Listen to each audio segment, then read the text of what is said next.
Olá, tudo bem? Meu nome é Flávia Pircher, sou ceramista, estou aqui em Vinhedo, uma cidade no interior de São Paulo. Eu trabalho como ceramista há 19, quase 20 anos, mas antes disso eu era professora, professora de educação infantil e educação fundamental.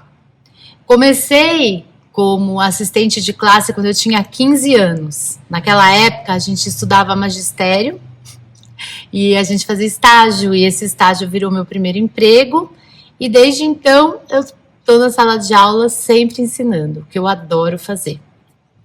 Depois prestei concurso público, fui trabalhar na rede pública da cidade onde eu morava, que se chama São Bernardo. Trabalhei muitos anos como professora, depois como orientadora pedagógica. Foi quando eu saí e me mudei para Vinhedo, e aí comecei a efetivamente trabalhar como ceramista. Eu fiquei muito feliz e muito honrada quando eu fui convidada para me apresentar para vocês, educadores, aqui nesse evento da Queima dos Homens de Barro, organizado pelo Cores da Terra, porque esse evento é algo assim maravilhoso. O que a Selma Calheira faz com esses homens de barro é fantástico. É uma honra poder participar disso, porque eu nunca vi nada igual. E olha que eu já rodei o mundo pela cerâmica, para passear, mas essa magnitude, esse trabalho é realmente de arrepiar, assim, é muito bonito. Então, ela me convidou para participar dessa mesa redonda, para falar com os educadores sobre o trabalho da cerâmica em sala de aula. E de verdade, eu posso falar para você que eu entendo como é estar numa sala de aula, porque eu fiquei 16 anos em sala de aula com crianças, com alunos, até, na época, ensino fundamental, até os 10 anos de idade. E realmente eu sei que quando a gente fala de trabalhar cerâmica, às vezes é um pouco assustador, porque parece muito difícil, muito distante da nossa realidade, uma linguagem que muitas vezes não dá certo, um material não ajuda, e ainda para piorar a situação a gente não consegue queimar e não consegue finalizar o processo porque não tem forno e precisa de um forno de uma temperatura de no mínimo uns 1000 graus. É fato que se a gente não queima a cerâmica, a argila, isso não vira cerâmica, não vira peça. Então, o que acontece? Muitas vezes a gente se dispõe a fazer o trabalho, propor a modelagem, fazer todo um trabalho de pesquisa com os alunos, e quando a peça está bem seca, a gente manda essa peça embora para casa, porque a gente não tem como queimar. Então eu vou te contar uma historinha, essa minha gata aqui participando da história. Esse é um castelo que o meu filho fez comigo quando ele tinha 5 anos de idade. Nós fizemos juntos a modelagem, eu mostrei para ele como fazer e depois nós queimamos essas peças. Durante 5 ou 6 meses, a turma dele estudou sobre castelos medievais, todas as características, e a proposta era passar todo esse estudo e esse conhecimento para peças de cerâmica. Como você pode ver aqui, tudo que ele aprendeu está representado. Que um feudo completo tem a parte principal do castelo, as torres que guardam a segurança. Tem um muro interno, que protege a casa principal, e um muro externo, que protege a casa dos aldeões que residem entre o muro interno e o muro externo. Sempre há um poço de água fresca, sempre há um rio com uma ponte por onde as pessoas atravessam. E por que eu estou te contando tudo isso? Porque, na verdade, ele fez as peças lá na escola. Quando as peças estavam bem secas, a professora mandou as peças para casa. Como normalmente eu também fazia antes de começar a trabalhar com cerâmica. Porque eu pensava, a gente pega a argila, modela, ela tá toda mole. Se eu mandar isso para casa nesse momento, vai estragar o que a criança fez. Depois a argila começa a secar, o que a gente chama de pontos de couro. Ela ainda está muito úmida. E essa hora parece que ela está frágil. Então é melhor esperar secar, que quando ela seca, ela fica dura por fora. Então essa hora parece que é melhor a gente mandar. Essa hora se chama ponto de osso. É o momento que a peça de cerâmica, a peça de argila, ela tá como um osso com osteoporose. É só você olhar para ela que ela quebra. É, na verdade, o momento mais frágil. Meu filho chegou em casa, todo feliz para me mostrar o que ele tinha na mochila. Eis que ele abre o zíper e se dá conta de que todo o trabalho dele tinha virado poeira. Imagina a frustração. Então, nós ficamos aqui no ateliê, fazendo juntos. Ele refez todo o trabalho e nós queimamos e deu certo e a gente guarda até hoje. E como ele mesmo diz, é uma peça do acervo do museu do ateliê. Eu tenho certeza que a professora não fez isso por maldade, foi por puro desconhecimento. Então eu vim aqui para dar algumas dicas de como viabilizar o trabalho de cerâmica em sala de aula de uma maneira prática. Primeira coisa, eu não sei por que cargas d'água que a argila escolar, pelo menos na época que eu trabalhava como professora, era de péssima qualidade. Muito ruim mesmo. Não é a argila que nós ceramistas usamos. E eu nem vou te dizer que a argila que a gente usa é muito mais cara, não. Só que a plasticidade é completamente diferente.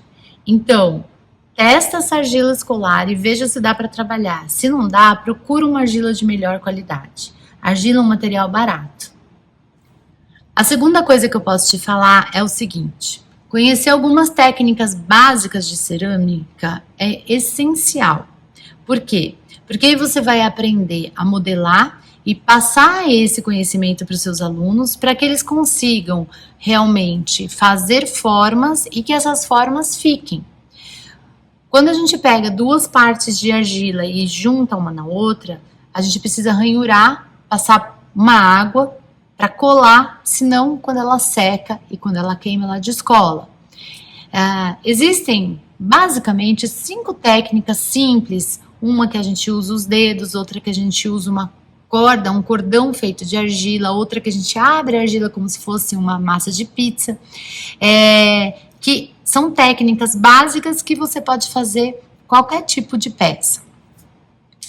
Essas técnicas e esse conhecimento básico também vai te ajudar a evitar rachaduras, trincas e até explosões. Por exemplo, quando você tem uma peça, se ela for compacta, se ela não for assim, olha, oca, ela tem grandes chances de explodir no forno. Então, você sempre tem que fazer peças ocas.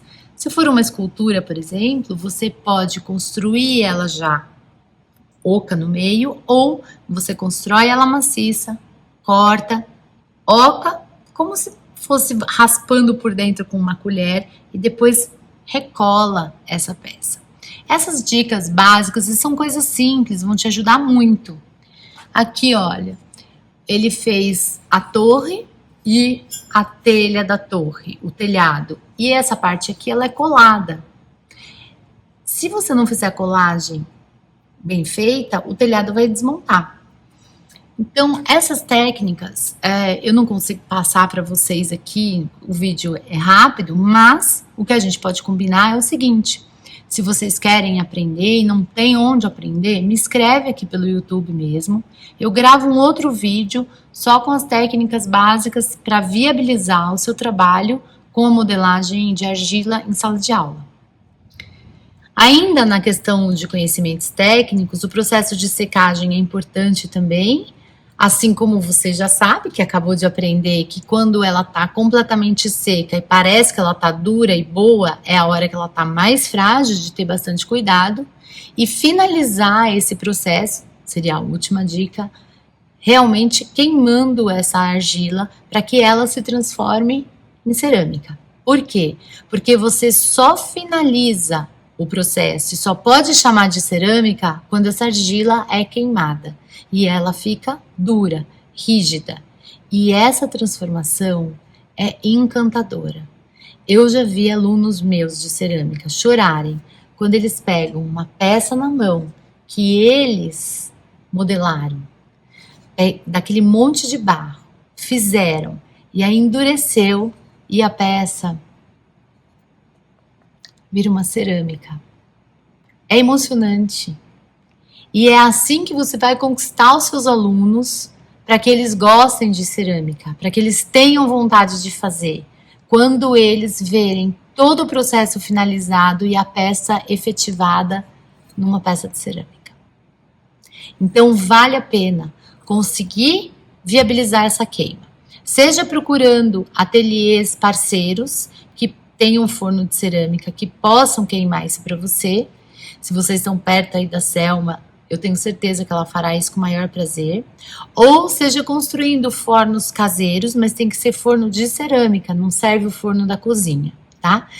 Porque ele atinge uma temperatura muito mais alta do que o forno da cozinha. E aí a gente pode também, sinaliza aqui para mim, que eu dou dicas para vocês de que tipo de forno que você pode construir, como fazer isso para que essa modelagem na argila se transforme numa cerâmica. O nosso papel como educador é mostrar caminhos possíveis para que os alunos conheçam todo esse universo que nos rodeia. E na cerâmica, o caminho possível e encantador precisa terminar. Ele precisa que a peça vá a termo, como a gente fala, que seja queimada. Existem outras formas de fazer cerâmica que a gente chama de cerâmica a frio, que são outros tipos de massa. A gente pode usar massa de biscuit, por exemplo.